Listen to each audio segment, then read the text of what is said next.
member for holding this hearing today and inviting me to be a part of it. I'm looking forward to discussing the worldwide threats that this country faces and the work that President Trump and his administration does each and every day to make America safe again. I'm very privileged and honored today to have my family with me. I'd like to introduce them to you.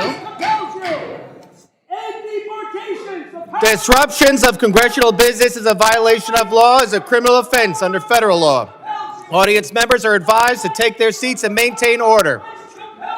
The chairman may now ask Capitol Police to remove and arrest the persons creating the disturbance.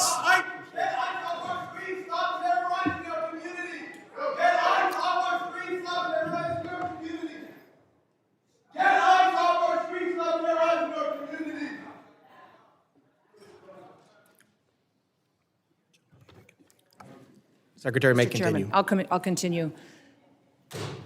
Today with me, I have my husband, Brian, who's with me, and also two of my children. My oldest daughter, Cassidy, and her husband, Kyle, are sitting here in the front row. And then my middle child, Kennedy, and her husband, Tanner, and that was my grandbaby, Noah, that was crying a little bit during the ranking member's comments. I don't think she agreed with him. I don't have my son with me or three of my grandchildren, but I'm very blessed that I have a wonderful family who is here and loves this country and is grateful for the work that we get to do as a family each and every day. We also have the blessing of having some angel families with us as well. They are here in the audience, and I'm so grateful for them for being willing to come here and be strong. It's hard to lose someone that you dearly love to illegal criminal activity, to people who never should have been in our country to begin with, and to lose those loved ones to drug overdoses that get perpetuated by the terrorist organizations that filter them into our country that President Trump works so hard to stop. So I'm grateful that they're here and that they are telling their story. Under President Biden, he closed the office in the Department of Homeland Security that serviced these families. He closed it because he didn't want them to speak. He didn't want them to have support or services. And President Trump reopened the Voices office so that they can get services, so they can hear about the cases of the individuals who killed their family members, and they can get the kind of help that they need to get through the tragic grief that they've experienced. So I want to thank them for being here and continue to pray for them. I want to thank you for the opportunity to be in front of you today to discuss the wide range of threats that the Department of Homeland Security is working on to protect us from here at home and also around the world. Just 2 weeks ago, the day before Thanksgiving, a terrorist shot two of our National Guardsmen in Washington, D.C., killing Sarah Beckstrom dead, and Staff Sergeant Andrew Wolf is still fighting for his life. Fortunately, we've had some really good news about Andrew recently, and he had the opportunity to stand up and is a miracle, and we're so grateful for his family for being so strong. We continue to lift him up and pray he has a full recovery. The terrorist who shot them was an Afghan national who entered the United States under Operation Allies Welcome. The same week, we arrested another Afghan national who came in under the same program.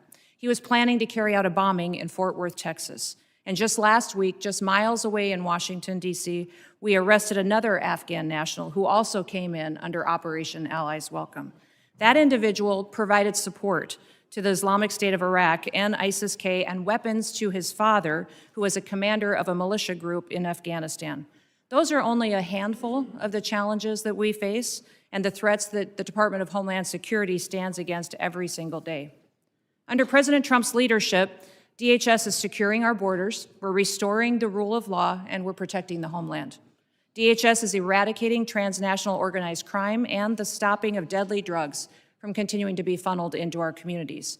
We're ending illegal immigration, returning sanity back to our immigration system, and we're defending against cyber attacks against our critical infrastructure. We have sent a strong message to criminal illegal aliens that we will find you, we will arrest you, and we will deport you. Our message has resonated to over 1.5 million illegal aliens who have gone home on their own voluntarily. At the same time, we as a country are still dealing with the mistakes, the errors, and the willful disregard of the last administration. For 4 years, the Biden administration allowed millions of people to come into our country illegally. Millions more in our country were exploited and were brought in under parole programs without even basic vetting. As a result, we've seen terrorist attacks and heinous crimes committed against American children and families by criminal illegal aliens and violent perpetuators who should have never been allowed into this country in the first place. Transnational organized crime groups, including Mexico's Sinaloa, New Generation Jalisco, and other drug cartels, they cause chaos and they harm American interests. Our critical infrastructure faces a perilous landscape, largely driven by the impact of cyber attacks from bad actors and cyber criminals. American citizens are increasingly under threat from assassination attempts, intimidation tactics, and violence perpetuated by our adversaries, radical Islamic extremists and domestic extremists. These bad actors seek to undermine our public trust. They instill fear in Americans. They destabilize the institutions that safeguard our national security. The United States is preparing to host several major public events in 2026, most notably the FIFA World Cup and the celebration of the 250th anniversary of our Declaration of Independence. These large-scale events will be potential targets for a range of bad actors, and they come with an increased level of risk. DHS is using every tool and authority we have to ensure the safety of U.S. citizens and our visitors can enjoy next year's events. Radicalized domestic violent extremists and lone actors are a concern, and intentional targeting and murderous attacks on ICE agents in Texas, parishioners in Michigan, and 2 National Guardsmen here in Washington, D.C. are just some of the acts and the despicable examples that unfortunately are becoming too common. These threats underscore a clear need for security strategies that counter both large-scale and individualized attacks. We will remain alert in our mission to protect this country. We will protect our citizens. And as we enter into a historic year, America will be on the world stage. Our economy faces challenges from anti-competitive and illicit foreign economic practices that hurt the prosperity of all Americans. Those include economic espionage, intellectual property theft, and customs fraud. Illicit front companies often abuse the visa system to acquire sensitive U.S. equipment, information, and technology. Economic security is national security because a country that cannot feed itself, can't fuel itself, and cannot provide for itself cannot possibly defend itself.